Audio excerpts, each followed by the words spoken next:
tardes a todos y deciros que es Jaime Moreno, el director del Centro Sefarad de Israel.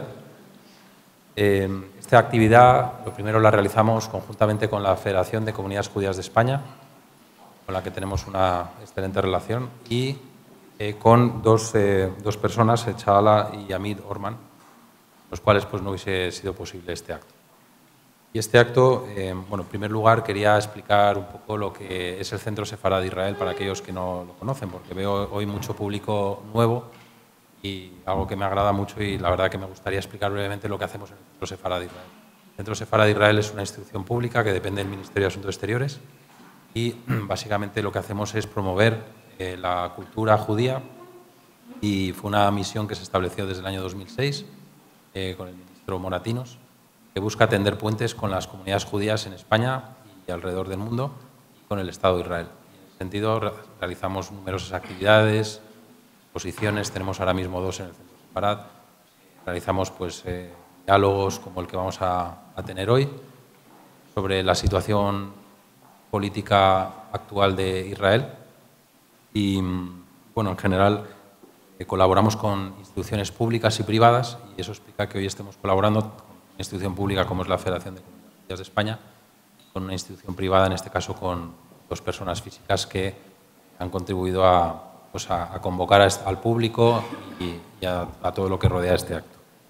En primer lugar, hoy vamos a escuchar el testimonio de 3 jóvenes israelíes que han venido expresamente a contarnos cómo han vivido, cómo vivieron los terribles atentados terroristas de Hamás el 7 de octubre.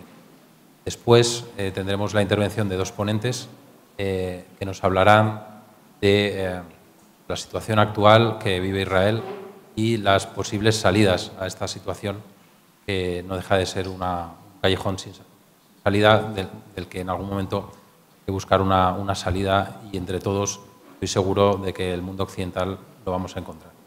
Así que muchas gracias. Ahora vamos a presentar a los 3 jóvenes cuyos nombres son Shani Kanner, Igan Zadikevich y Asad Wiener. Gracias.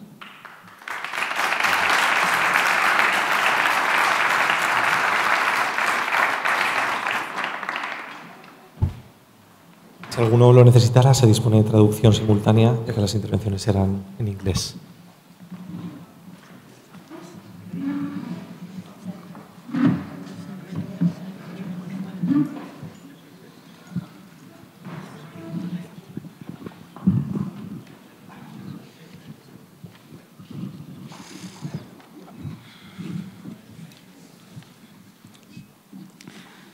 Hello, ladies and gentlemen, dear all. Thank you for having us. We are the Eshel Group from Kibbutz Kfar Aza. We are 26 years old, and we have all known each other from day one. Kfar Aza, our home, is just 1.5 kilometers away from Gaza. Before the tragic events of October 7th, it was a beautiful and peaceful kibbutz with a small, close-knit population. Kfar Aza was more than a just place to live. It was our community. Unfortunately, on Saturday, October 7th, our community and our world were shattered. At around 6:30 a.m. that day, the whole of Israel, and especially the south, where we are from, was under heavy rocket attack. We are used to sirens, and we all ran immediately to the safe rooms in our homes. But this time, we realized quickly that something different was going on. The sirens didn't stop, and soon we could hear Hamas terrorists walking around our kibbutz, shouting, looking to slaughter as many people as possible. We learned later that an estimate of 3,000 Hamas militants forced their way into Israel that morning.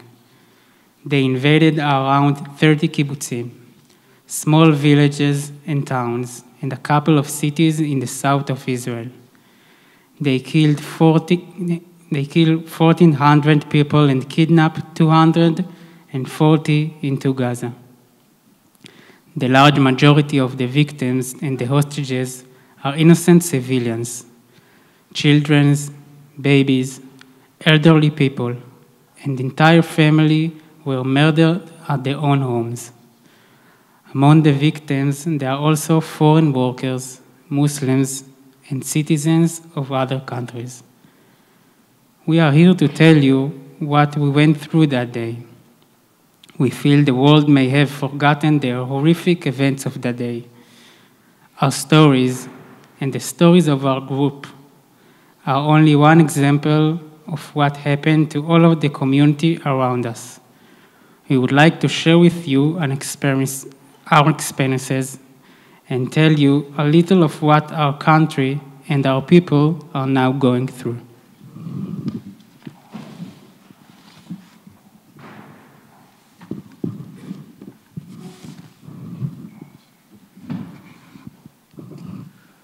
We will start by introducing ourselves. Shani Kaner spent 30 hours in the safe room with her parents, with no electricity or water, while Hamas terrorists were in their house. Bar Yatzkan struggled against Hamas terrorists who tried to force open the safe room door in his flat. Bar managed to save himself and his partner. At the same time, at his parents' house, his father, who was trying to protect their safe room door, was injured when Hamas terrorists threw an explosive device at the door. Bar's mother and sister fought to save his father's life. Mor Sharabi was aboard with his family that Saturday. He helped contact some of his friends and neighbors with security and military forces.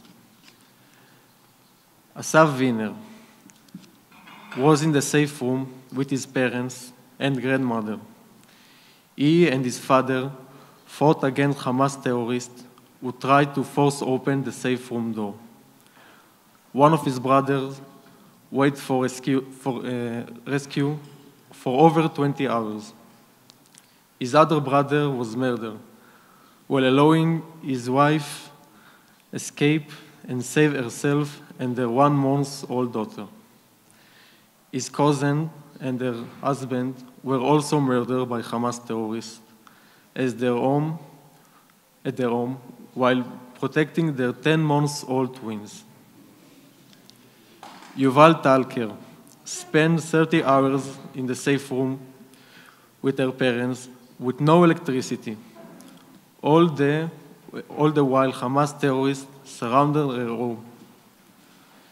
Shachar Ettinger was in the safe room with his family for 24 hours, while Hamas terrorists were trying to force it open.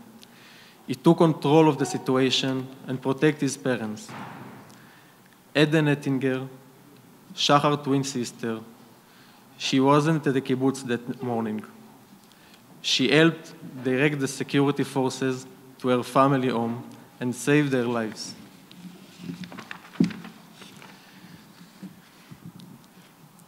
I am Liran Tzadikevich. My father, Omer Tzadikevich, was also murdered that day.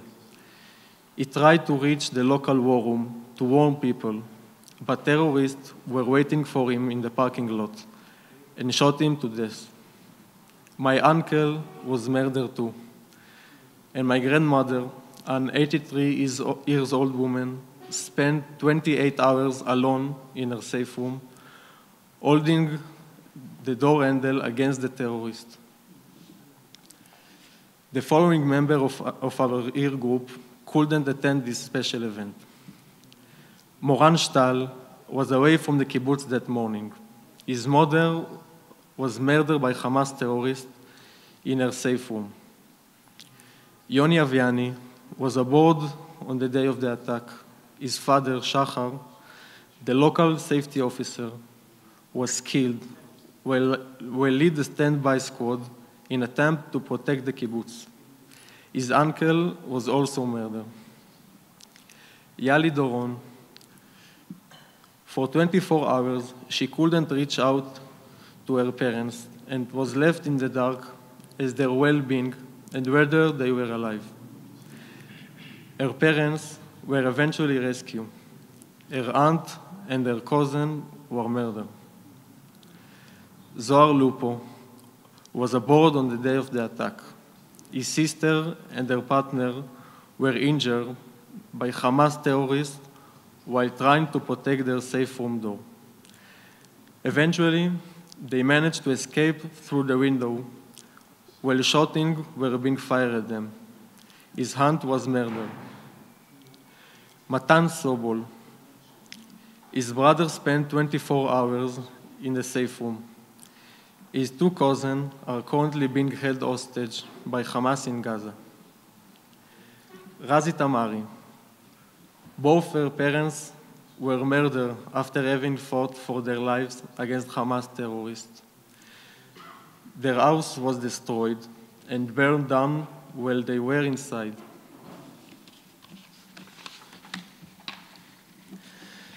Tragically, 4 of our dear friends are not with us today. One was killed, and the 3 others are being held captive. Guy Admoni, our dear friend, and his disabled mother were murdered by terrorists. They are found hugging each other in their safe room. Guy was a person of strong values, a loyal friend with big heart. There are not enough words to describe who he is and who he was to us. He will remain in our hearts forever. Alon Shimriz was supposed to start studying data engineering this year. Alon plays basketball on the local team. He lived and breathed sport. He used to spend time with his feelings and with our groups a lot. Alon was partner in the family business and mostly loved his simple life. On Saturday morning, Alon was kidnapped from his home. Before he was kidnapped, he managed to send a message, saying that he saw terrorists in front of him. He told his brother that he was afraid and asked to tell his family that he loved them. Since then, contact with Alon has been lost. Gali Berman and Ziv Berman are twins.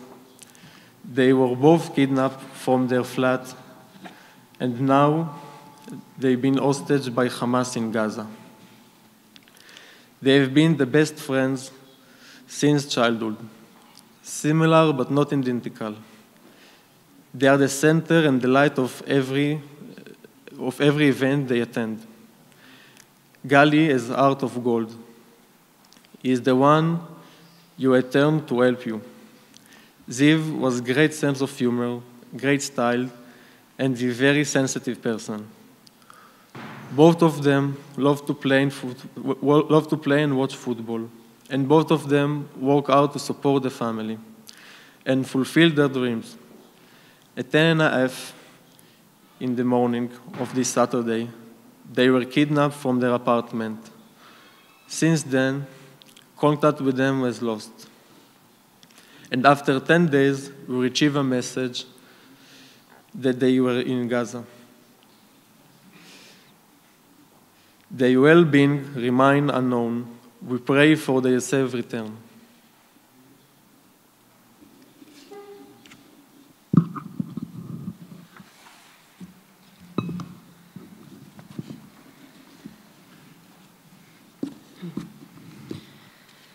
There are just over 700 people in the kibbutz Kfar Aza.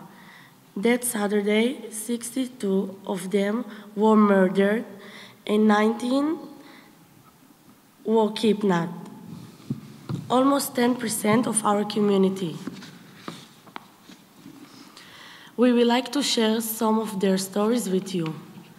The Kutz family, Aviv, Livnat, 19 years old Rotem, 7 years old Yonatan, and 15 years old Iftach. This family was brutally murdered inside their home. There were no survivors. Another family is the Goldsteins, a family of 6. The father Nadav and the 20-year-old eldest daughter Yam were brutally murdered in the front of the mother Chen and the 3 other children, Agam, 70, Gal, 11, and Tal, 9, who were kidnapped to Gaza. Guy and Roy Brodevsky, 10-month-old twins, were left orphans after their parents Adar and Itai were murdered in the front of their eyes. For 14 hours, they were alone, thirsty and angry, and crying non-stop. Hamas used their crying to try to tempt rescue forces to come into the house. Roy and Smadar, the parents of Idan family, were also murdered that morning. The children, 9-year-old Michael and 6-year-old Amalia, who saw their parents covered in blood, hid in the closet for 14 hours until they were rescued. The little sister, 3-year-old Abigail, was hiding with the neighbor's family. The father went outside to fight the terrorists. In the meantime, his wife Agar and the 3 children of 10, Yuval 8, and Uriah 4, and Abigail were kidnapped to Gaza. Their condition is unknown. This is a collection of individual stories. Each of them shows the courage and the resilience of our community members in face of a terror. But each of them is also a stark reminder of a brutality and inhumanity of the terrorists we faced. I will say it again. In Kibbutz Kfar Aza, 62 civilians were murdered and 19 were kidnapped. Those civilians were our neighbors, friends, teachers, parents, uncles and aunts. Each one of them had an entire family, hopes and dreams.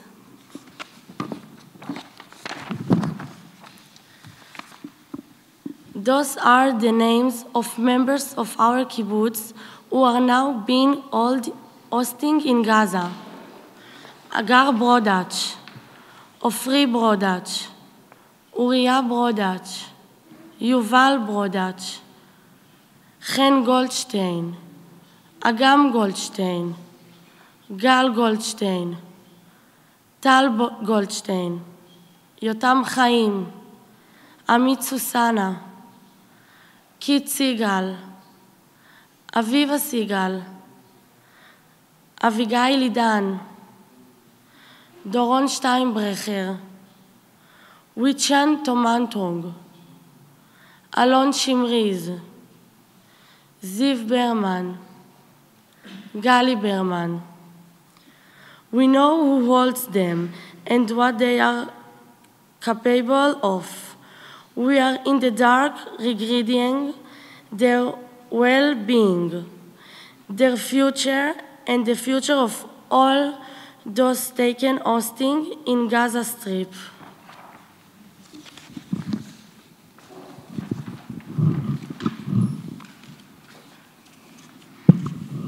We are living through a nightmare. We know this is all happened far from here, and that it might be hard to understand how it all feels. Imagine yourself waking up on a normal morning in your home, in your safe place, and seeing dozens of bloodthirsty terrorists breaking into your home, breaking into your safe room, where you are supposed to be safe, killing your loved ones in front of your eyes, erasing your existence and all that you know. Imagine that your phone is full of real-time messages from your friends and people closest to you, crying for help while the terrorists were breaking into their homes, setting them on fire. Imagine being unable to help them because you are fighting for your own life. Imagine your family looked up in the safe room without food and water, helpless, knowing that the death is on the other side of the door. Imagine that the last messages you received from your loved ones is that there are terrorists outside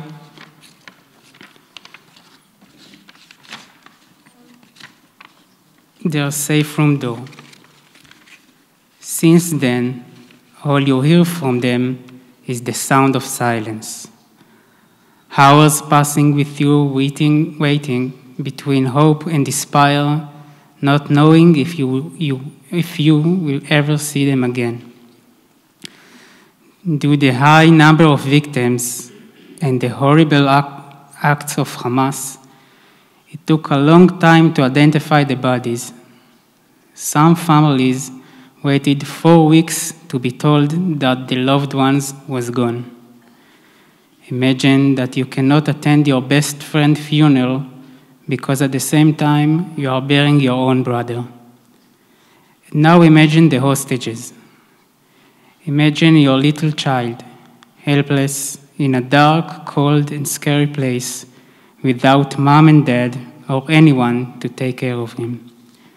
Imagine that your wife or girlfriend is there, and you pray that she is not being hurt. Imagine that your grandfather is there, in need of medicine and medical treatment, and no one is taking care of him. Imagine it could be you. October 7th was a day that echoed the horrors of the Holocaust, where Jews were led to the slaughtered. The events of that day cannot be reversed, but we can make sure the hostages are brought back home. We ask that you carry with you the stories we told you today, and that you share them with your friends and family. We want people to know and remember what happened that day. Please join us in raising awareness and demanding the safe return of the 240 people who are held hostages in Gaza. We will not rest until they all return home.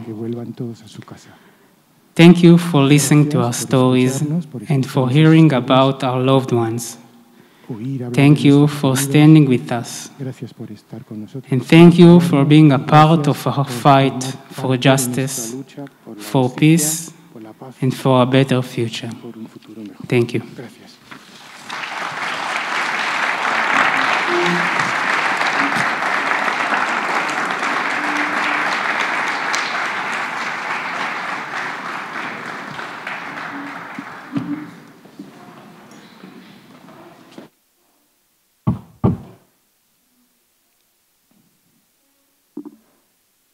So thank you for the three of you, and the rest has been very brave from your side to be able to talk in front of this audience about your personal testimony. Como veis, son testimonios estremecedores, una situación terrible que está viviendo Israel en estos momentos. Para aquellos que no han viajado a Israel, no conocen el país, Israel es una democracia, es una sociedad vibrante, inclusiva, donde se respetan los derechos de las minorías, donde se celebra uno de los festivales de orgullo gay más famosos de todo el mundo, donde existen o conviven hasta 2 millones de árabes israelíes, también drusos, cristianos. Se respetan todos los credos. Israel en el año 48 crea su Estado en virtud de la resolución 181 de Naciones Unidas. Y desde ese momento ha experimentado los ataques continuos por parte de los estados árabes vecinos, varias guerras en el año 48, en el año 56, 67, 73. Probablemente el peor ataque fue el que vivió el 7 de octubre. Para encontrar para explicar la situación que vive actualmente Israel y posibles salidas a esta situación, tenemos dos ponentes que nos van a explicar de manera más desarrollada cuál es su visión. En primer lugar, la doctora Einat Wilf, que es una pensadora de Israel que fue miembro del Parlamento entre 2010 y 2013 y presidenta de la Comisión de Educación del Parlamento israelí. También ha sido asesora internacional de Shimon Peres y tiene varios doctorados por la Universidad de Harvard, de Francia, la INSEAD, y un PhD por la Universidad de Cambridge. Además, ha escrito distintos libros, el último de los cuales La guerra del retorno. Y Alberto Priego, mi querido amigo Alberto, doctor en Relaciones Internacionales, licenciado en Ciencias Políticas y de Administración, actualmente profesor de ICADE y también pues, profesor visitante de diferentes universidades como la de Reading, Coimbra o la School of Oriental and African Studies. Bien, pues bueno, también Alberto Priego colabora con el Centro Sefarad de Israel y acude a las reuniones de la Alianza Internacional de Memoria del Holocausto. Así que nada, os dejo con estos dos ponentes. Creo que Alberto va a intervenir primero y nada, pues muchas gracias.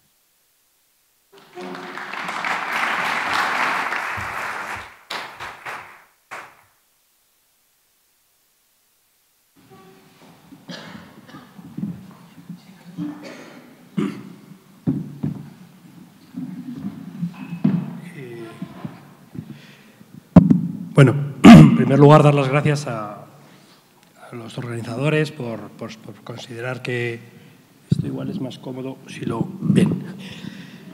Por considerar que puedo aportar algo de interés. Yo lo primero que tengo que decir es que el 7 de octubre yo tendría que haber estado en Israel, en el sur de Israel. Vi un congreso de estudios israelíes de la Asociación Europea y, bueno, hubo algo que me dijo que no debía ir. Cambié mis planes la última semana y, bueno, 2 personas de las que acudían al congreso, pues lamentablemente fueron asesinadas, ¿no? Dicho esto, me han dicho que durante 15 minutos, pues, más o menos hago un resumen histórico de por qué existe el Estado de Israel y cómo se ha desarrollado con sus vecinos. Si yo ahora mismo sacara una kipá, me la pusiera y andara por la calle, probablemente, tarde o temprano, alguien me increparía, lamentablemente. El otro día un vecino mío, yo vivo en un pueblo de Madrid, que es judío, le pintaron 2 esvásticas en el coche, le rayaron 2 esvásticas en el coche. Y yo me dedico a estudiar religión y relaciones internacionales, judaísmo, Israel, Islam también. Y siempre o muchas veces, cuando publico alguna cosa o cuando intervengo en una cuestión relativa a Israel, muchas veces me preguntan, ¿tú eres judío? Pero cuando hago lo mismo estudiando el Islam, nadie me lo pregunta. Esos son 3 ejemplos que nos pueden permitir entender por qué se crea el Estado de Israel. El Estado de Israel se crea por una razón muy sencilla, para que los judíos puedan ser judíos sin ningún temor, sin ser perseguidos, sin ser marginados, sin ser increpados. Hay un cantante hasídico que se llama Mordejai Ben David, tiene una canción que se llama One Day, que pues, pretende explicar un poco qué se siente qué se sintió cuando se creó el Estado de Israel. Dice algo así como un día no tendremos ningún temor y un día nuestras cicatrices y nuestro dolor desaparecerán. Esas cicatrices son muy antiguas y lamentablemente pues, muy hondas, ¿no? Y por poner solamente algún punto histórico, la segunda mitad del siglo XIX fue un momento en el cual los judíos pues, sufrieron mucha persecución, sobre todo en Europa del Este, y tuvieron que soportar pogromos, como el que ocurrió el 7 de octubre pasado, y fueron profundamente marginados en distintos foros. Y uno de los hechos más sonoros y que probablemente más influyen en la creación del Estado de Israel fue el caso de Dreyfus, que ustedes conocen, un oficial francés judío que fue acusado de espiar para los alemanes. Es verdad que había un caso de espionaje, pero él no era culpable y simplemente se le culpó a él por el hecho de ser judío y era sospechoso, saben ustedes, el prejuicio de la doble lealtad, ¿no? Ese hecho hizo que un periodista austrohúngaro que se llamaba Theodor Herz, pues que estaba cubriendo la corresponsalía de París, pues se inspirara a escribir un libro muy famoso, que es un libro que inspira también el movimiento sionista, y que llegara a la conclusión de que solamente mediante la creación de un Estado judío los judíos podrían ser judíos sin miedo a ser perseguidos.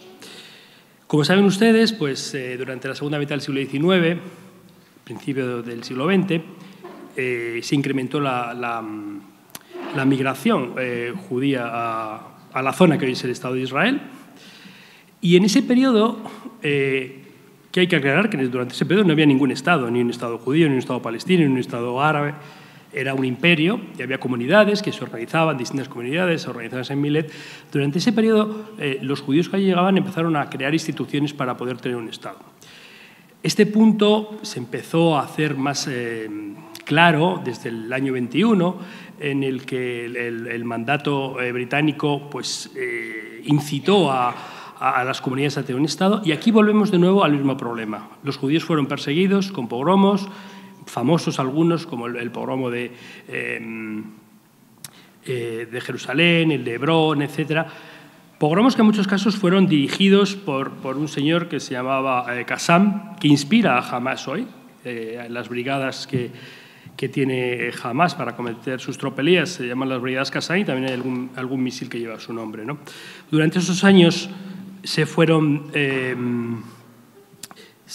organizando, se creó un gobierno, se creó una academia de la lengua, se creó alguna institución más, y en el año 48, como ha dicho el director de Casa Sefarad, Israel declara la independencia el 14 del 5 del 48, David Ben Gurión en Tel Aviv declara la independencia, y en ese momento todos los países árabes atacan a Israel. Esto es importante saberlo.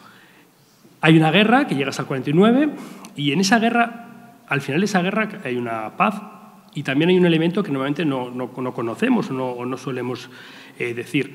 Cisjordania es ocupada por Jordania, y Gaza es ocupada por Egipto, y Jerusalén Oriental es ocupada también por Jordania.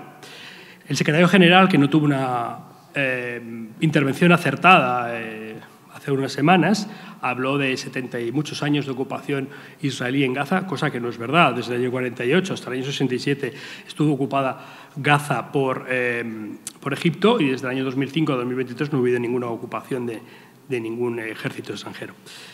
La Segunda Guerra es una guerra que no tiene mucha trascendencia para lo que estamos hablando, que es una guerra del 56 en la que no hay digamos, intercambios de territorio. Y la Tercera Guerra, que es la guerra de los 6 días, es una guerra en la que Israel consigue la máxima extensión territorial. Israel decide adelantarse cuando todos los ejércitos árabes se preparaban para atacar de nuevo, y consigue los Altos del Golán. Yo les invito al que no le haya visto a ver una serie muy buena que está en Netflix que se llama El Espía, que trata sobre la figura de Eli Cohen, que es alguien determinante, aunque murió años antes, fue asesinado unos años antes. Consigue la península del Sinaí, también Cisjordania o Judea y Samaria, según lo veamos, y Jerusalén Occidental, incluyendo la Ciudad Vieja. Ciudad Vieja, desde ese momento se abre al culto cristiano, al culto judío, y evidentemente al culto musulmán se respeta. Antes no era así, y de hecho durante la ocupación jordana se destruyen muchas sinagogas. En el año 73 llegamos a la última guerra convencional, en la que precisamente el 7 de octubre del 73 las fuerzas sirias y las fuerzas egipcias atacan de nuevo a Israel, mientras Israel está en el día del Yom Kippur, que es el día más sagrado de la religión judía. En unos primeros momentos Israel sufre los primeros días, aunque al final consigue repelerlo. Y ahora voy a pedir a los miembros de la Embajada de Israel que tapen un momento los oídos para una cosa que voy a decir. Desde entonces Israel desarrolla armas nucleares porque sabe que esto no lo puede mantener muchos años. No puede que en un momento dado pues acabe perdiendo una guerra. Y esta es la última guerra convencional.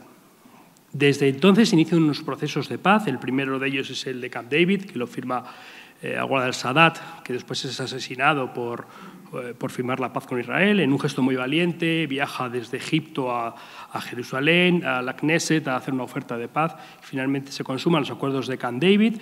Se inicia una época de paz por territorios. Se devuelve el Sinaí. En los años 80 hay unos momentos de intervención en el Líbano, en el sur del Líbano. Las comunidades cristianas pues, piden ayuda a Israel. Y al final de los años 80 lo que tenemos es la primera intifada, que surge en Gaza. Hay un atropello de 4 trabajadores palestinos y en ese momento surge Hamás como un grupo radical que aprovecha ese descontento, que ese descontento era más social que político, y desde entonces, bueno, pues Hamás ha sido un actor lamentablemente muy influyente en la vida de Israel. Los años 90 son años, al menos los primeros años, muy buenos, hay una cierta esperanza. Se firman 2 acuerdos de paz, a mí me gusta decir siempre Madrid-Oslo, porque la semilla la pusimos en Madrid. Uno con Jordania y otro con la Autoridad Nacional Palestina. Se crea la Autoridad Nacional Palestina, se divide Cisjordania y Gaza en 3 zonas. La zona A, una zona de control absoluto de Palestina, de la Autoridad Nacional Palestina. La zona B, una zona de control compartido, economía, política para la Autoridad Nacional Palestina, seguridad para Israel, y la zona C para el control de Israel. La idea era ir progresando sucesivamente, pasando zonas C a las B y B a A's, pero jamás, al igual que está haciendo ahora, inicia una campaña de atentados suicidas que va del 94 al 2004 más o menos, con la intención de radicalizar las posiciones en Israel y echar abajo estos acuerdos de paz que eran prometedores. Hay una segunda intifada en el año 2000, al principio del siglo XX, y yo creo que la última esperanza de paz para los palestinos y para los israelíes pasó en el año 2008 con el famoso acuerdo de la servilleta, en la que el entonces primer ministro Olmert le dibuja en una servilleta a Abu Abbas un plan de paz muy generoso, con un corredor entre Gaza y Cisjordania para que el Estado fuera viable, y Abbas no responde, le pide un día para responder, dice que tiene que ir a Amán para consultarle, finalmente no responde, y ese probablemente es la última posibilidad que ha habido de firmar una paz. Entonces, Israel cambia un poco el chip, y busca una normalización de las relaciones con los vecinos. Se empieza a trabajar en lo que luego fueron los acuerdos de Abraham con los países del Golfo, con Bahrein, con Emiratos, con Marruecos, con quien ya tiene una aproximación, con Sudán, y en las últimas semanas, en los últimos meses, se estaba trabajando también en un acuerdo con Arabia Saudí que pues era bastante plausible que se produjera.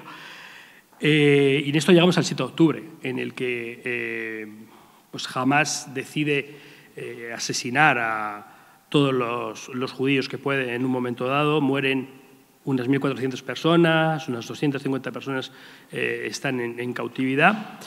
Y el objetivo, más allá del asesinato y de la crueldad, es echar por los aires los acuerdos de Abraham. Esos acuerdos que probablemente hubieran puesto en una situación complicada a la Autoridad Nacional Palestina y lo hubieran llevado a sentarse en la mesa de negociaciones, ¿no? Entonces ese es, en mi opinión, uno de los objetivos, al menos el que no se ve tan habitualmente de lo que ocurrió el 7 de octubre. Yo me voy a parar aquí, me han pedido que hiciera un recorrido histórico, espero no haberme extendido más de la cuenta y le cedo la palabra a Inat.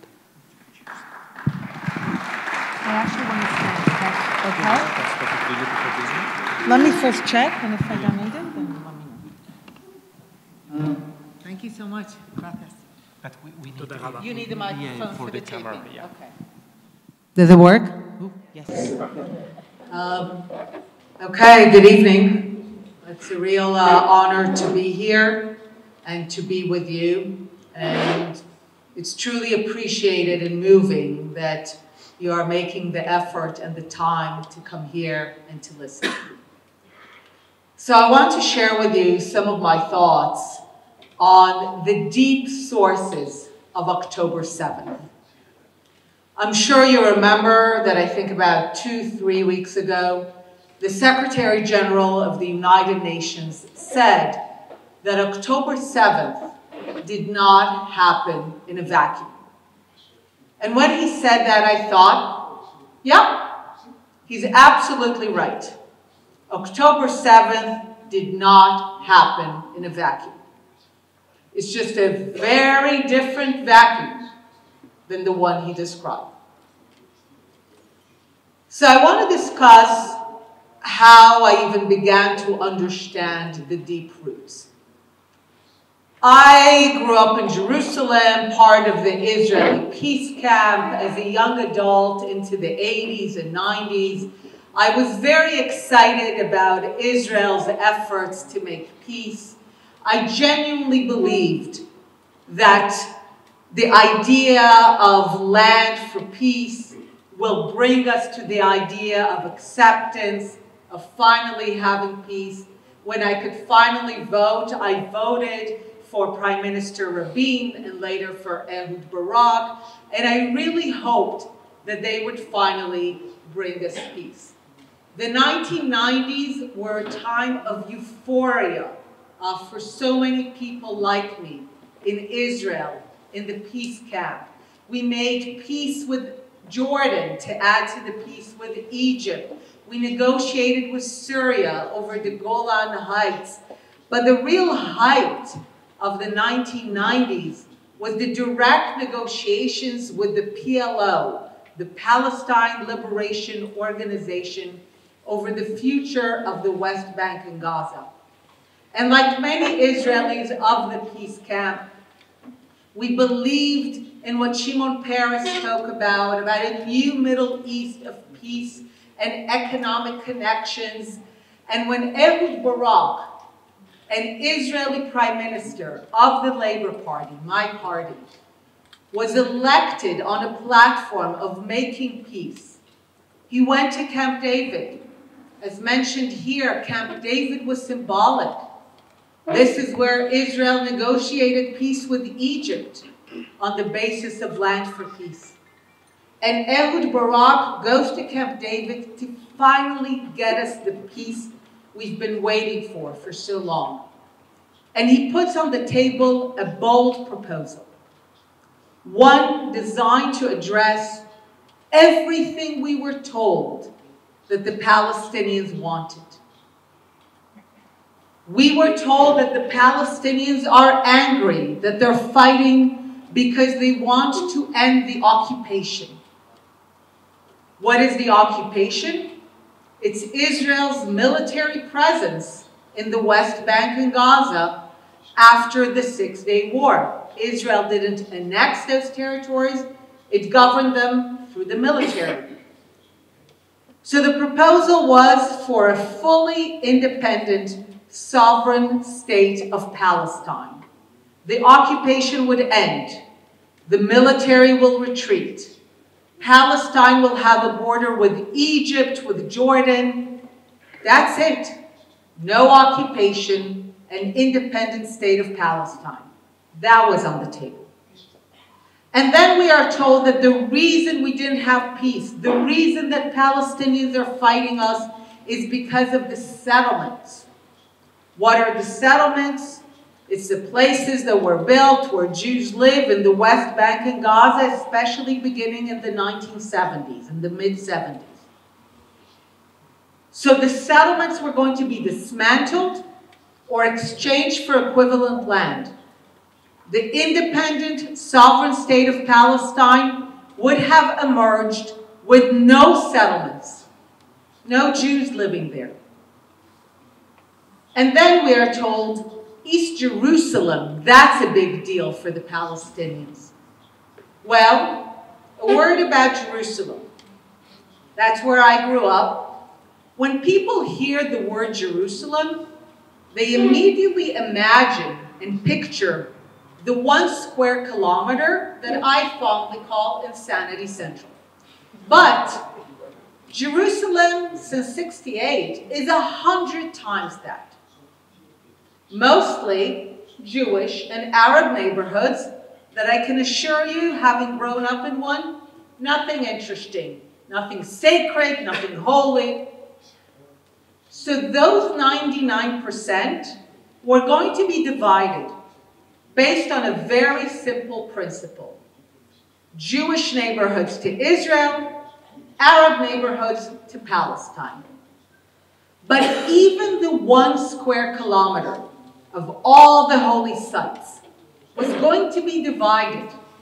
The Jewish quarter of the Old City to Israel, the Arab quarter of the Old City to Palestine, the Temple Mount to Palestine, the Wailing Wall to Israel. So Palestine was on the verge of gaining independence, no occupation, no settlements, capital in East Jerusalem, including holy sites.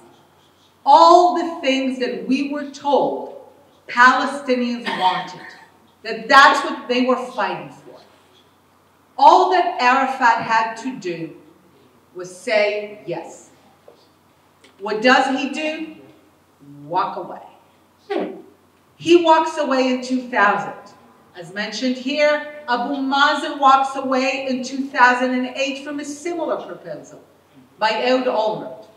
They walk away.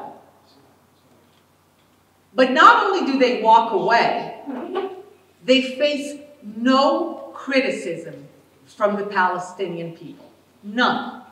Not even one Palestinian writing an op-ed in some British paper saying, "Are you crazy?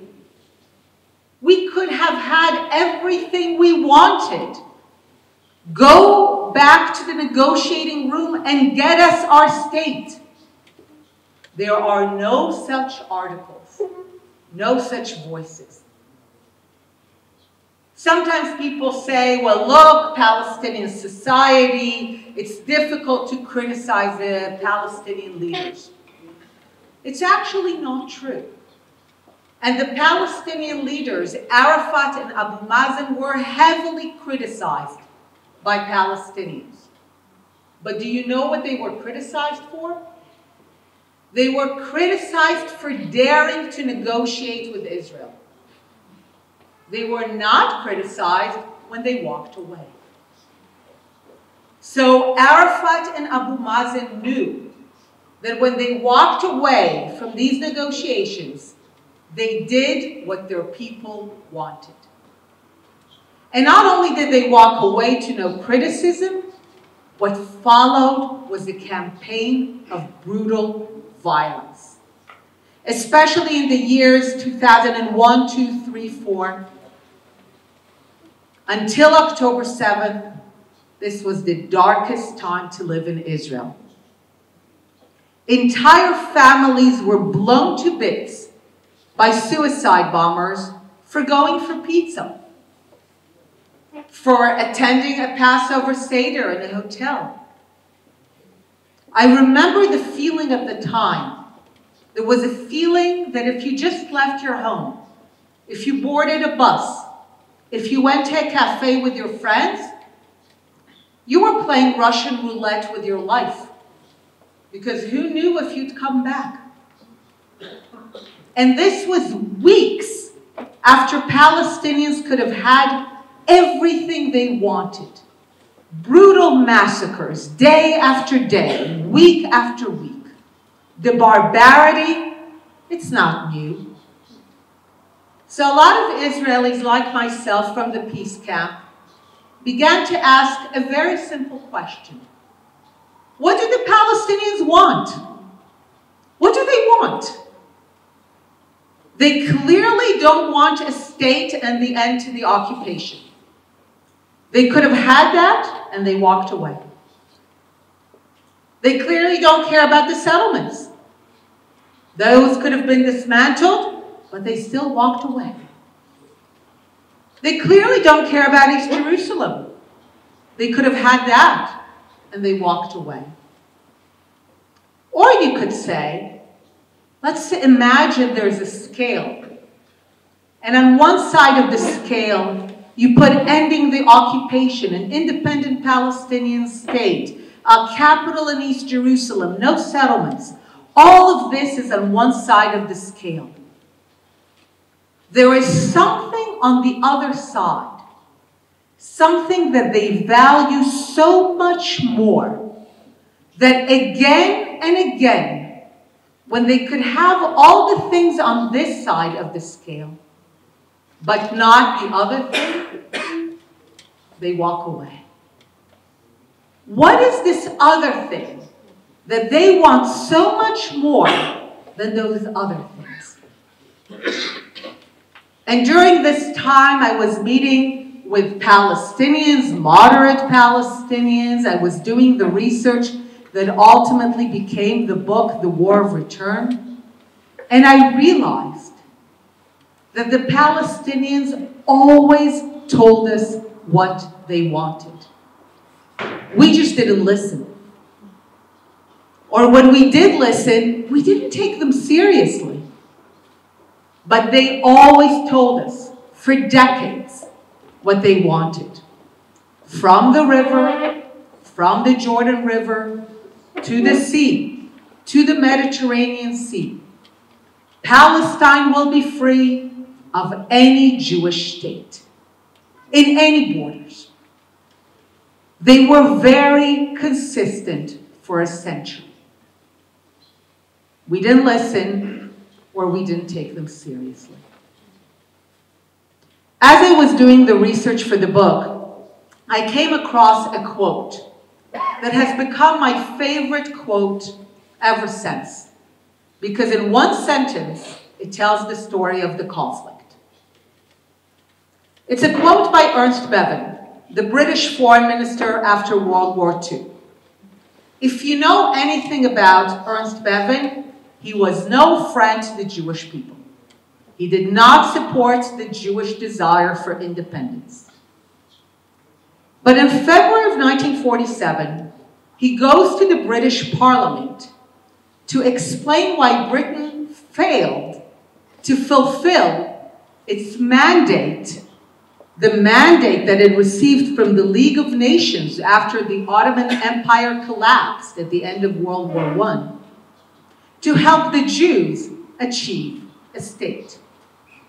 Britain and France fulfilled the terms of the mandate to the Arabs. They created Transjordan and Iraq and Syria and Lebanon. But the one people that they did not fulfill the promise to is the Jews. And it's important to understand that when the Ottoman Empire collapsed at the end of World War I, there was a general understanding that the peoples of the empires, the Jews, the Arabs, the Turks, the Kurds, the Armenians, will all get their state. You know, if the Jews would have gotten their fair share of the land of the Ottoman Empire based on their population share of the Ottoman Empire, the Jewish state would have been 6 times the size.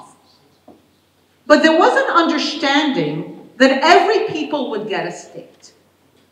There was going to be a state for the Turks, for the Kurds, for the Armenians. Well, the Turks kind of tore up the idea. They did what they did to the Kurds, they did what they did to the Armenians, and Turkey became twice that size. The Arabs tried to do the same with the Jews, to prevent by violence the fulfillment of the promise of the League of Nations, not of Britain, of the League of Nations, unanimously to the Jews to achieve independence. But Britain does not fulfill the promise, the trust that it received from the world to the Jews.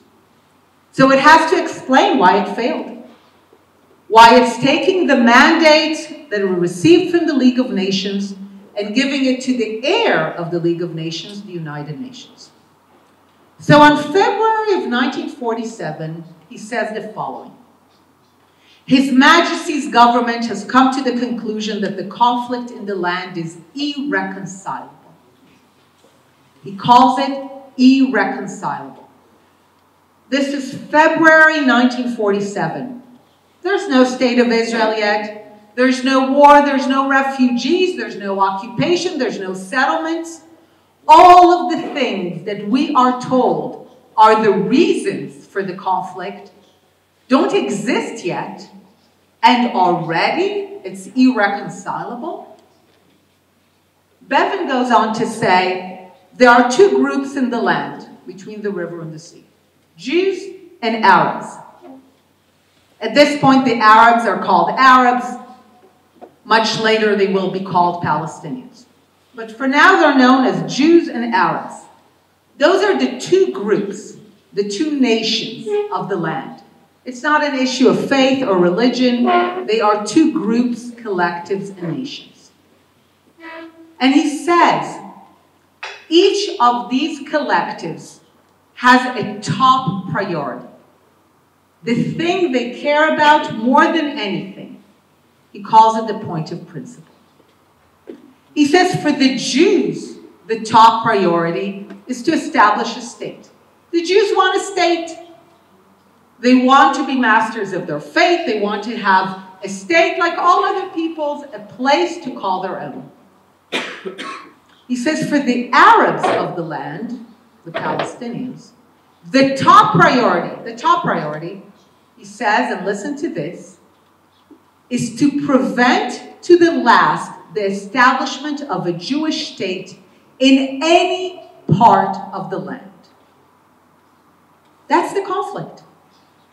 He's not saying the Jews want a state, the Arabs want a state, we're really not sure where to draw the border, so United Nations, please help us. He's saying that as a matter of top priority, the Jews want a state, and the Arabs want the Jews not to have a state. That's it. That's the conflict. People tell you that the conflict is complicated. Maybe there's a lot of details and history, and that's complicated. But the essence of the conflict is super simple. The Jews want a state, the Arabs want the Jews not to have a state. And this is the conflict from the 1920s to the 2020s. A century in which the Arabs are using all means of violence and barbarity to prevent the Jews from having a state.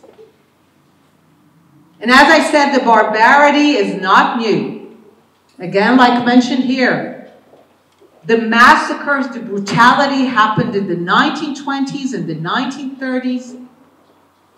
People do not appreciate the role of Arab brutality in preventing the establishment of a Jewish state in the 1930s. That's when it should have been established. Those were the terms of the mandate. Instead, in what is a long tradition, that when Arabs butcher Jews, the response is to cave into Arab demands, but when Jews fight back, everyone calls for a ceasefire. But there was a caving to the Arab demands, and the door was closed to Jewish immigration in the 1930s. Not enough people understand the role of Arab brutality in forcing Britain to cave in to Arab demands. And what it meant is that hundreds of thousands, if not millions of Jews, were condemned to murder in Europe when they could have left to a country that was ready for them in the 1930s. And the reason that I know that is that only 20 years later, when the Arab world goes through a similar process like Europe of the emergence of states and the collapse of empires, like Europe, they turn against their Jews, but this time, the Jews of the Arab and Muslim world have a country to escape to, which they didn't have in the 30s. And this has been the consistent process, and this is what brings us to October 7th. When Palestinians received the Gaza Strip, the territory of the Gaza Strip, to finally control, unlike the maps, this is the first time that Palestinians actually control land.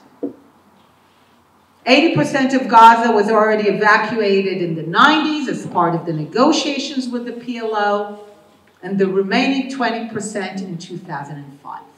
That's it. Israel is out. No occupation, no settlements. Do the Palestinians look at this and say, wow, finally we control our own territory and we can show the world what it's like when Palestinians govern themselves? We will turn this into a prosperous Singapore and Dubai on the Mediterranean. No. What they say is great. We now have territory that we can use as a launch pad, literally as a launch pad, to liberate Palestine from the river to the sea. That's it. That's what Gaza is. Gaza is the launch pad to liberate Palestine. That's why every dollar that went into Gaza for years has been used to build tunnels, to acquire weapons. Because Palestinians have decided that they don't want to make Gaza into a prosperous place. They want to use it to liberate Palestine. And that's the ideology that created October 7th. And Hamas is not something out of the ordinary. Hamas is merely the most recent iteration of numerous groups of trained murderers that have arisen to liberate Palestine. They were called Fatah and Black September and the DFLP and the Fedayeen and Islamic Jihad. But they all share one goal, the same goal that Palestinians had for the last century. No Jewish state in any borders whatsoever. This is the deep root of October 7th. And I want to say a few words about the deep roots of the response to October 7th. Because what we saw is the eruption of exhilaration, not just among Palestinians, not just in the Arab world, in the West, a certain exhilaration at the prospect of Jews being butchered. And again, to any notion that this is something new, already in Israel's War of Independence, remember there's no Hamas in 1947-48. A convoy of nurses, of doctors, going to a hospital is attacked and burnt alive within the vehicles. And just like happened in the various kibbutzim, people who tried to escape the heat were being shot.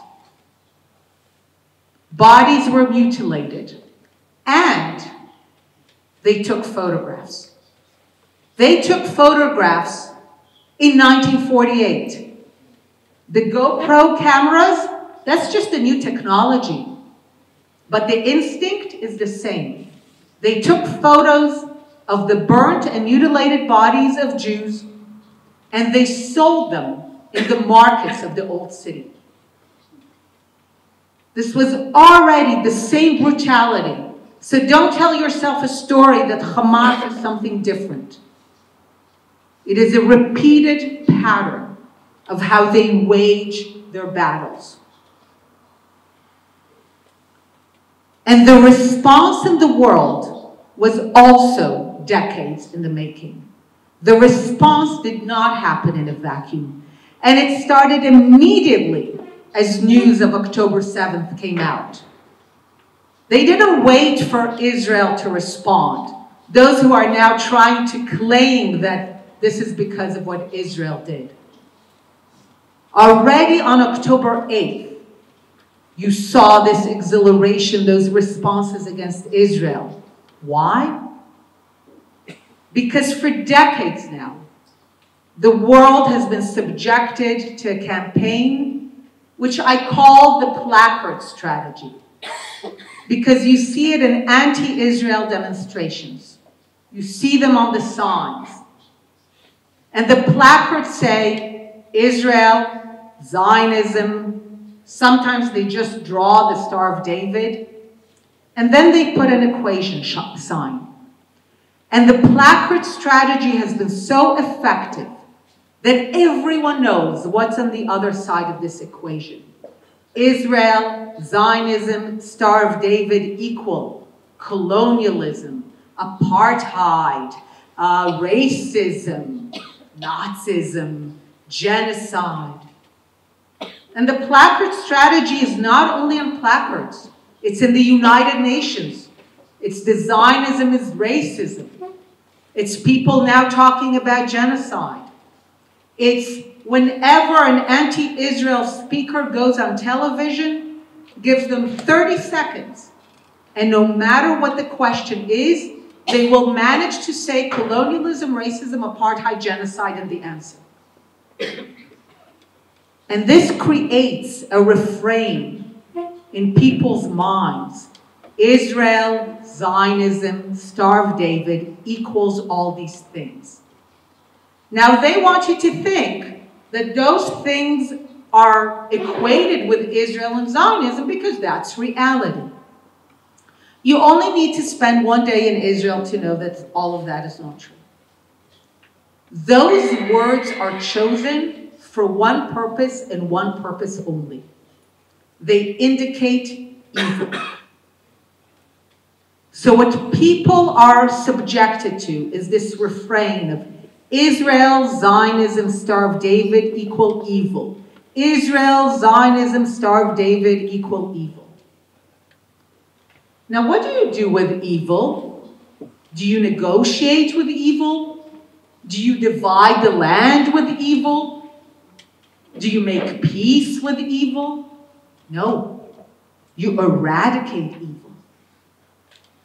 And after people have been subjected for so long to the idea that Israel, Zionism, Star of David equal evil, then children can be kidnapped, people can be murdered in their beds, and the global response would be, they had it coming. They deserve it. What did you expect? And that's what we saw. So if we are ever going to have a different future, one that is different from the one that we had for the last century, we need to understand that nothing less than the changing of the Palestinian ideology will bring peace. Because as long as the Palestinians as a people continue to be committed, and unfortunately, I know it's the one thing everyone wonders about, you do not have dissenting voices for this ideology.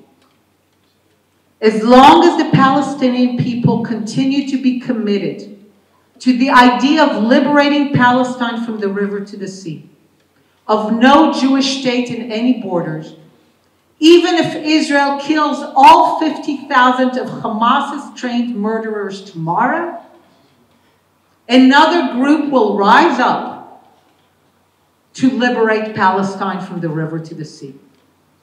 It means that every dollar that your country will send to Gaza will continue to go to war because they don't want to make Gaza into their home. They just want to use it to liberate Palestine. So the vision we need is the same kind of vision that the Allies had for Nazi Germany after surrender, for Japan after surrender, for Muslims after the defeat of ISIS. A campaign of denazification, de-radicalization, a campaign that makes it clear to a people that they can no longer hold the previous ideology. That the previous ideology brought them nothing but destruction and that it's not legitimate. The message that Palestinians need to hear from everyone in the world is that the world will be with them, support them, give them money if they want to govern themselves in the West Bank and Gaza by themselves, for themselves. But if they want to govern Gaza and the West Bank in order to destroy the Jewish state, then they need to know that they will have no one's support. That's the kind of determination we need in order to finally get to peace. One of the things I've learned over the years is that when it comes to foreign policy making and other issues as well, people want to feel good. What does feeling good look like? Calling for a ceasefire, saying you want peace, sending money to Palestinians. But doing good requires doing a lot of things that don't feel good. It's true for parenting, it's true for governance, and it's true for foreign policy. You want to actually do good in this world? It means that sometimes you have to do things that don't feel good. And it means telling the Palestinians things that don't feel good. Like that the war of 1948 is over, and it's a closed case, and that Israel is here to stay, and that they can build their state next to the Jewish state, but not instead of it. Not a lot of people want to tell them that. But if we really want that out of this horrific moment of the bloodshed, if we want a true vision of peace and coexistence to emerge, the century-long Palestinian ideology that the Jews cannot have their state anywhere in the land, that ideology has to die. Thank you.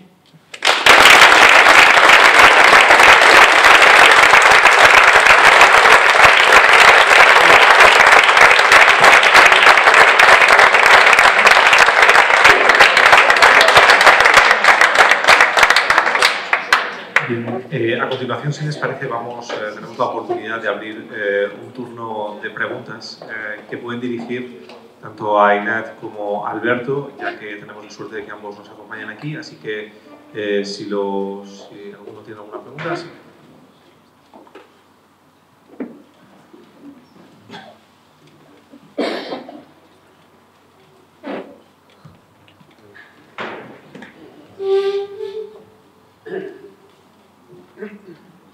Buenas tardes.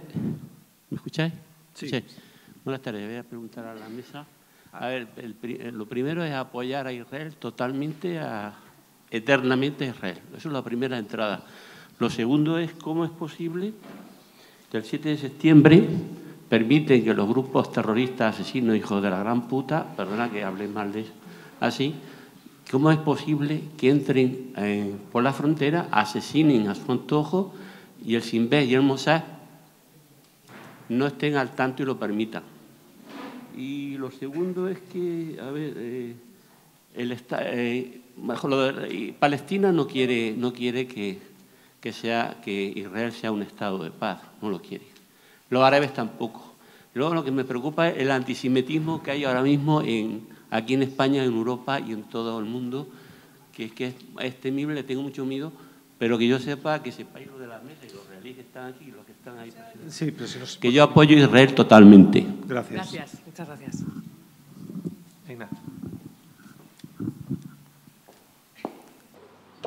Thank you so much for the sentiment. It certainly means a lot always and at this moment.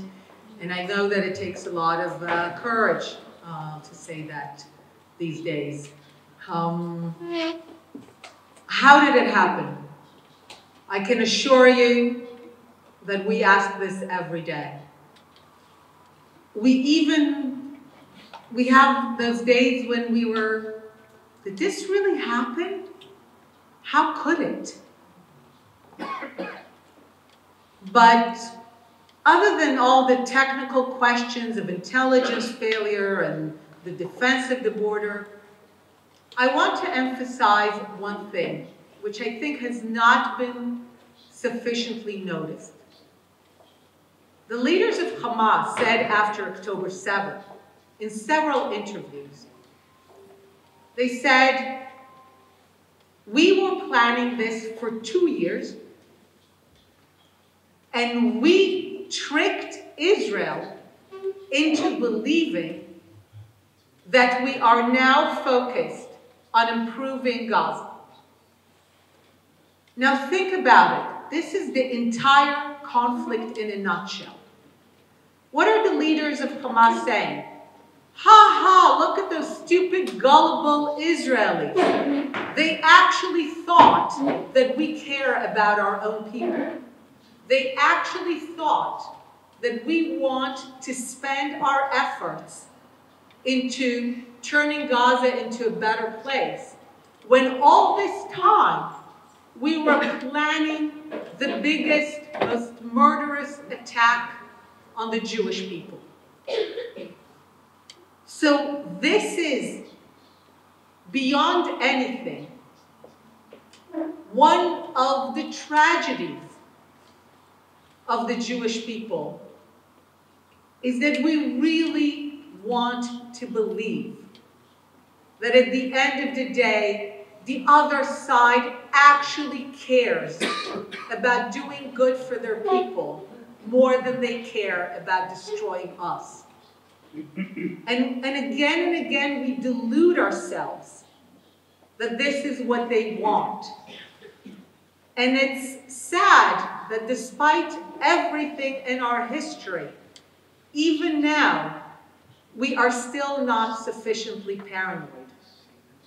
So of course, there's a lot of technical reasons and intelligence failure and the failure to defend the border and too much of the military was in the West Bank and not in Gaza. There's a lot of specific things.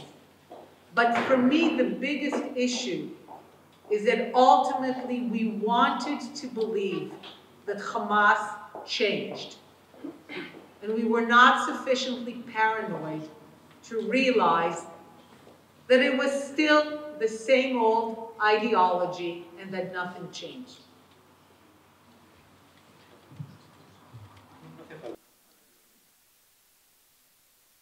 La brillante explicación, tanto histórica como del conflicto real y el objetivo real de Palestina y de los árabes.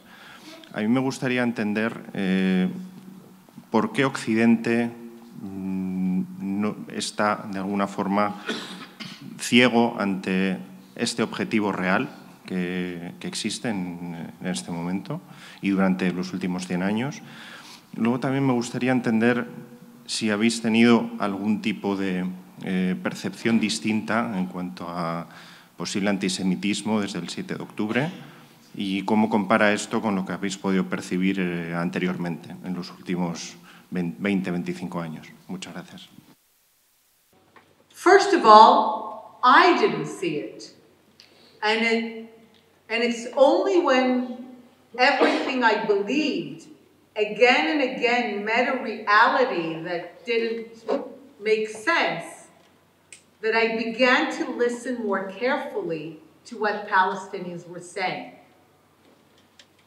And I think there's a lot of desire for self-delusion, because if we really acknowledged what the Palestinians were saying, the work that would need to be done is of a different scale and magnitude. Much easier to say, Israel, stop building settlements, Israel, stop doing this, rather than confront a destructive ideology that existed for a century. It has a lot to do with this feeling good versus doing good. I remember a few years ago when Adi Schwartz, my co-writer, and we went to Brussels to speak to the person who's responsible for the funding of UNRWA, the agency that perpetuates for Palestinians the idea that the war of 1948 is not over, that generation after generation there's still refugees from that war, that they possess a fictional right into Israel. So Adi and I explained the history for about an hour, and at the end of it he looks at us and he says it at this pace. So you want to tell me that the reason we don't have peace is because Palestinians still want all of it? And Adi and I go, yes. But the next day, he still gave $300 million to UNRWA. So even if for a moment they might see it, it's inconvenient. I've invented a word in the book which is called West-plaining, which is when Western diplomats and journalists explain away what Palestinians say. So Palestinians will say, from the river to the sea, blah, blah, blah, and Westerners will be like, their problem is with the Netanyahu government. And you know, where did that even come from? So there is a lot of wishful blindness, but there's also a lot of what relates to the second question. We have to admit and acknowledge that the only reason that Palestinians were ever interesting to the world and they got attention is because they fought the Jews. Otherwise, they would not get 1% of the media coverage, the global mobilization. Again, I must say the UN Secretary General just gives me a lot of material these days. So he said that the death in Gaza, the number of the civilian toll, is the worst he's ever seen as Secretary General. Now, why would you say something that's so easy to check? Because within minutes of him saying that, Twitter was filled with people saying, you've been Secretary General since 2017. This happened in Tigray in Africa, this happened in Yemen, this happened in Syria, this happened in Afghanistan. And the numbers were 10, 20 times larger, sometimes 100. So why would you say something like that? But it shows you the deep consciousness that only notices something when it has to do with Israel and the Jewish people. So the Palestinians were only ever interesting because they fought the Jews. And that's the tragedy of the Palestinians. Because to understand anti-Semitism, anti-Semitism is much less about personal prejudice. I hate Jews, I think Jews are too rich. That's the small part of it.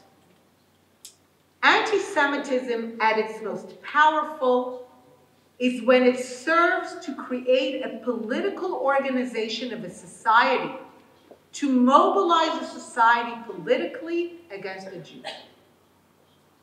And it is always useful for failed ideologies and failed societies. René Girard, who studied the idea of scapegoating, said that societies in crisis can ask two questions: what to do and who to blame. Societies that ask what to do can come out of the crisis stronger and better. Societies that ask who to blame collapse into failure. But a lot of societies in crisis prefer to ask who to blame rather than what to do. And one of the most effective historical scapegoats in the West and in the Muslim world are the Jews. It's just too powerful, too effective for leaders not to use it. So it's not a coincidence that you had a synergy between the Palestinians fighting the Jews and all the failed ideologies that latched into them. Nazism in the 30s and 40s, once you learn, there's a lot of good books on that, on the Nazi impact on Arab ideology in the 30s and 40s, you can't unsee it. Pan-Arabism, which was really about uniting the Arab world against the Jews. Communism, another failed ideology that tried to prop itself up by creating anti-Zionism as the respectable mask for the old kind of anti-Semitism. Jeremy Corbyn's Labour Party, another remarkable failure. Left, Sunni jihadism, Shiite jihadism, the current left-wing extremism in the West, they are failed ideologies that in order to distract from their failures, they're saying those are to blame. And the Palestinians have been the willing recipients of all these ideologies. Every moment when Palestinians faced a crisis that could have led them to change, to say, look, this ideology of from the river to the sea is a terrible ideology. It led us to nothing but ruin. We need to change. Every time they could have had that moment, you had another failed ideology latch onto them and say, no, no, no, you don't need to change. Keep fighting the Jews. They're to blame. You have no responsibility whatsoever. And that's what we're seeing. We're seeing the combination of those failed ideologies using the organization against the Jews with the Palestinians to ensure that the Jewish people don't have a single day where they can just live in their state at peace and be left alone.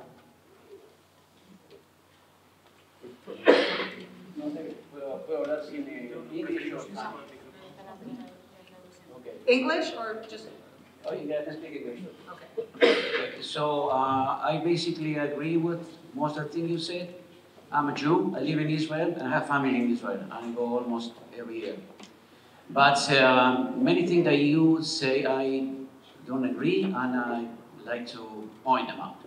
First of all, everything you said is victimizing. Okay? We are the good guys against the bad guys. And there are many things, okay, first of all, I have to do a disclaimer. I don't concede the war without the state of Israel, okay? We need the state of Israel. But if you don't accept the bad thing that we did, we're never going to achieve that peace. And you never mention any of that. And I live in Israel. I was living in Rishon LeZion, and before the Intifada, one guy stopped in the highway where the Arab workers were waiting for a day job, and he killed them all, okay? And I see many things like that. I witnessed racism all the time. I saw when the Rabin was killed, and before that he made the Oslo Agreement, and people with Netanyahu party were calling him a killer, okay? And Netanyahu was rooting for that. You didn't mention any of that, okay? So, again, I love Israel. Like I said, I live there. I speak Hebrew, everything. But unless we accept all the bad things, and those people were displaced. Okay, they're never going to go back, but they had to find some kind of compromise, and that requires to accept the bad deed that you didn't mention any of that. Why? We are the victims, and we're demonizing the other people that are doing the same. That doesn't lead us anywhere. That leads us to what we're witnessing right now.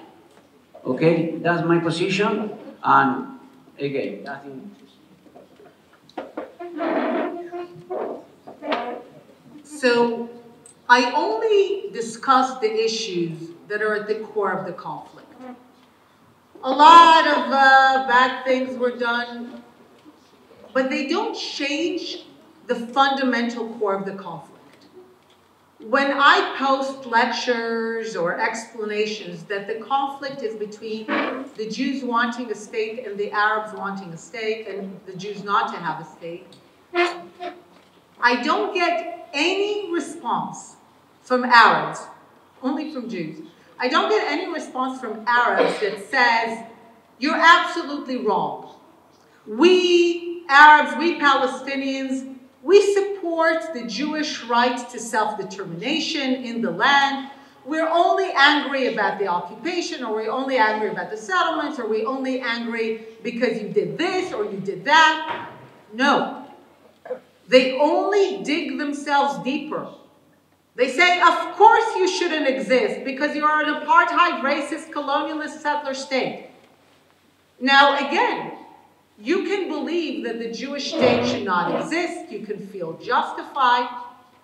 But it doesn't change the fact that this is the conflict. And many Jewish people think the same about them.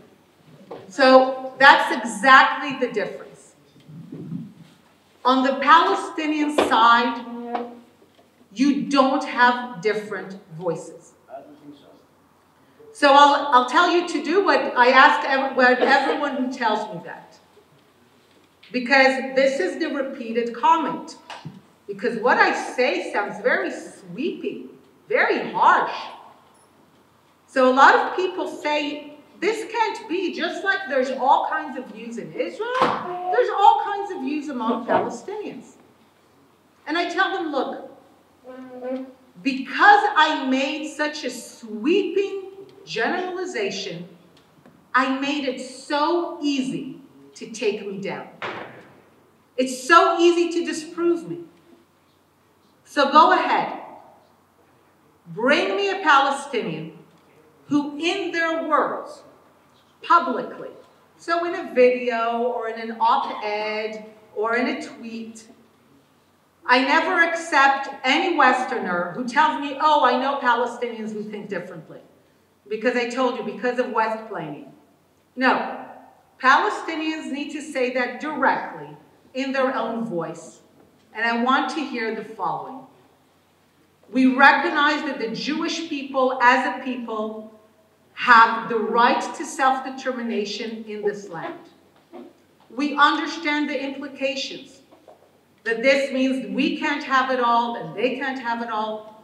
We understand that it means that we're not refugees in our country and that we do not possess any right of return into the state of Israel. We only want to live in peace next to the Jewish state of Israel rather than instead of it. And I always tell them, if you think I made a crazy generalization, prove me wrong. And they never come back. And I look for these voices. So now, during the current campaign, I found one half Palestinian, half British, living in London, who says that. And we've become best friends, and we promote those ideas. But he will tell you that there are no voices like him among Palestinians. And he writes it clearly. And the reason that I insist on those precise words is that during the years of Oslo, Shimon Peres had a vision. He said, when we negotiate peace, in peace, like in lovemaking, it's good to close your eyes a bit. Now, I don't know about lovemaking. I'm not, everyone to their own. But in peacemaking, it is a disaster. During the years of Oslo, there was this notion of constructive ambiguity. Let's not say anything really clearly, just make sure that people sign the agreement, and over time, things will be better. It's been destructive. So I developed the concept of constructive specificity. We need to be very, very clear. And we saw it during the Abraham Accords with the UAE. We saw it with Mansour Abbas, a courageous Arab Muslim leader within the state of Israel.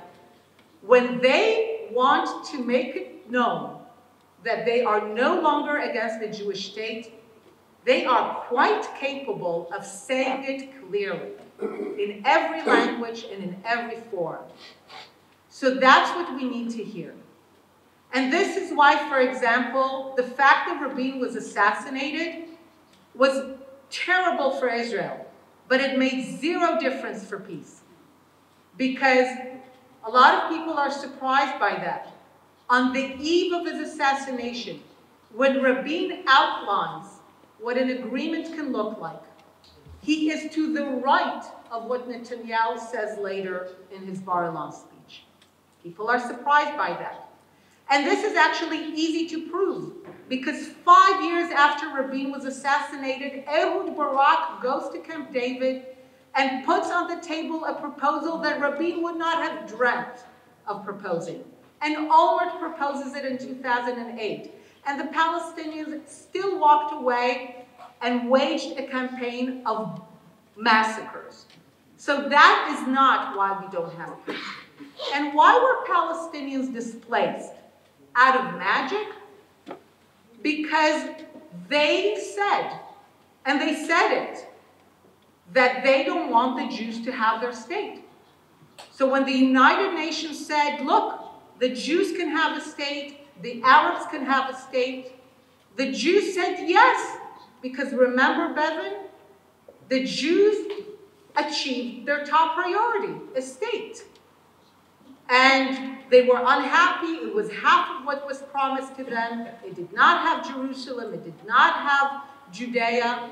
But they said yes because it fulfilled their top priority of finally be masters of their own fate in their own state. And the Arabs said no and went to a war of annihilation because partition didn't fulfill their top priority of no state for the Jewish people. And despite their best efforts, they lost that war because they waged that war for the Jews not to have a state. And they failed in that. And in wars, people are displaced. A quarter of the Jewish population was displaced by the Arabs. Does anyone talk about that? No, because Israel absorbed them, and they're Israelis.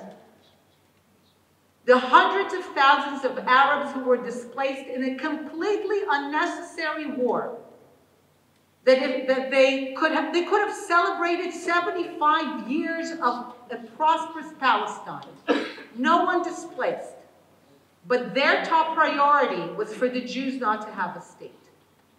And not only were they displaced, which is not unique, people were displaced in countless wars during the 1940s and 50s, but they insisted, unlike any refugee population in the world, from new borders and new countries, that they will never settle because their top priority is to continue to fight generation after generation for the Jews not to have a state, not to have a single day where they can just live in peace and know that this is their state.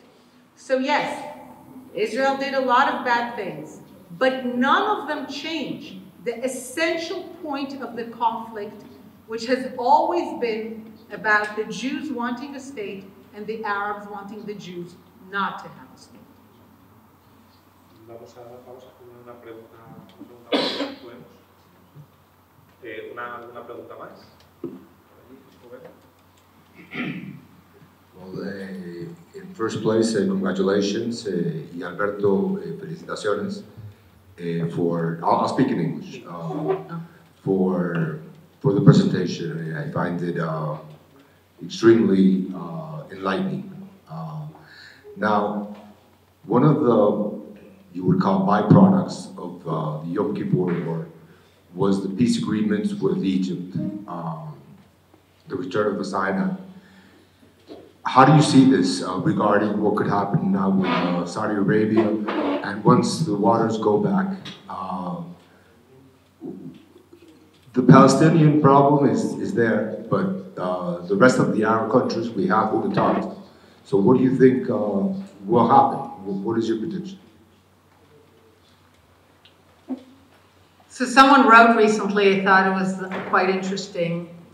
He said, the benefit we have with the Arab world, that even though a large share of us don't want Israel to exist, unlike the Palestinians, it's not their top priority. It's something that they would love to have as a second, third, fourth priority. So this leaves room for negotiations because there's other things they care about. Egypt wanted to move from the Soviet bloc to the American bloc. So that was something that you could negotiate. But even Egypt is instructive. The idea with Egypt was land for peace.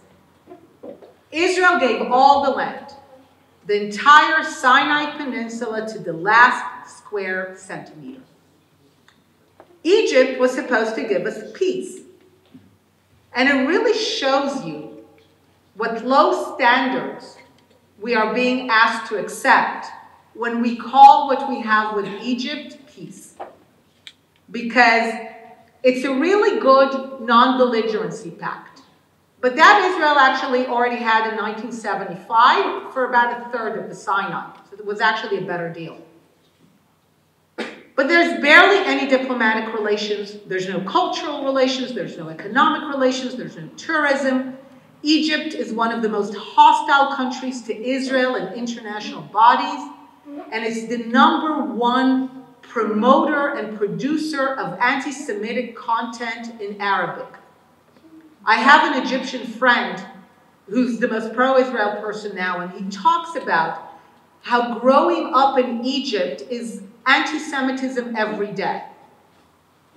And he said, if you want to understand Egypt, imagine that the Third Reich was a failed state, so no one would have bothered to fight it. He said, that's Egypt. And this is what we call peace. So, again, it's still better than the wars, and Egypt is an important Arab country, but we should still really look at what we got there. The Arab world in the Gulf, Saudi, the UAE, are a bit different. Because, as I said, anti-Zionism, as the heir of anti-Semitism, is an ideology of failed societies. What's interesting in what's happening in the Gulf is that they are less and less failed societies. They are actually increasingly the societies of what Arab and Muslim success looks like. This is what young Arabs want their country to look like. They are fashioning a different Islam that is based on moderation. I call normalization with Israel collateral benefit. We're not the central story here. The central story is those countries changing the sense of what it means to be Arab and what it means to be Muslim. And because they're increasingly successful, they don't need the ideology of failed societies, which is anti-Zionism.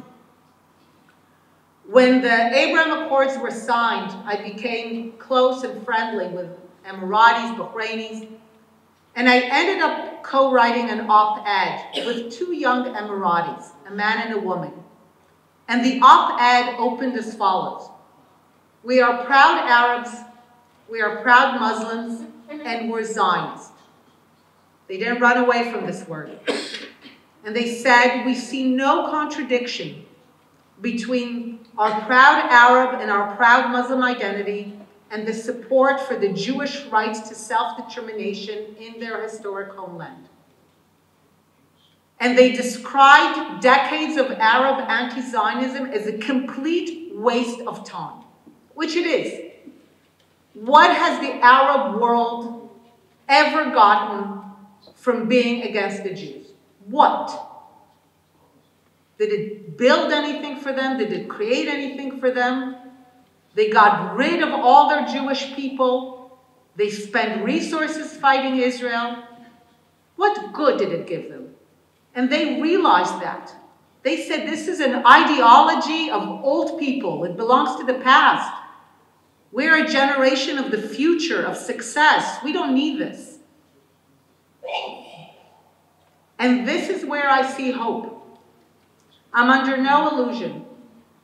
Most of the Arab world still believes that we are white European settler colonialists who need to be thrown out, like the French in Algeria, like the Crusaders. They love to think we're the Crusaders.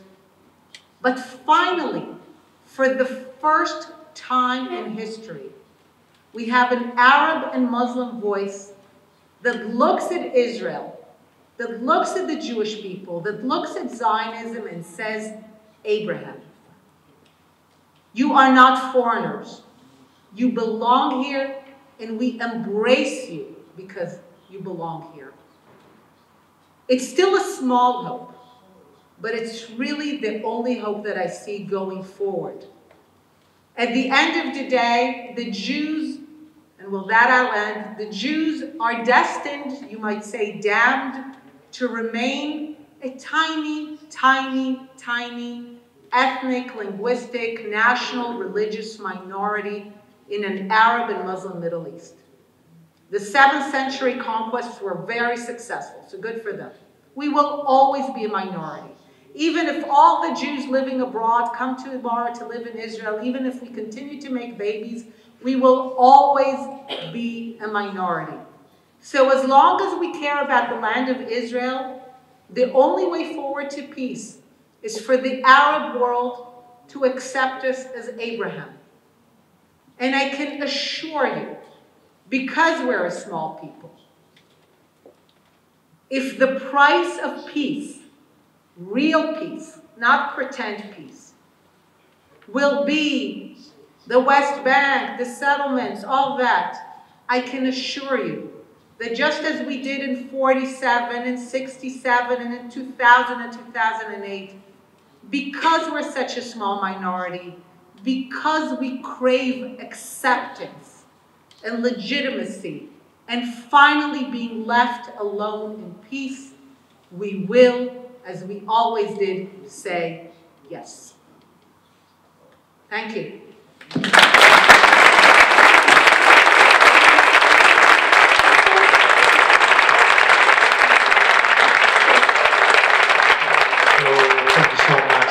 For sharing with us all your clever ideas. Muchísimas gracias, Alberto, también por acompañarnos y gracias a todos ustedes por estar aquí con nosotros esta tarde. Les recordamos que el vídeo de la conferencia estará colgado en nuestro canal de YouTube por si lo quieren compartir y de nuevo gracias por estar hoy con nosotros.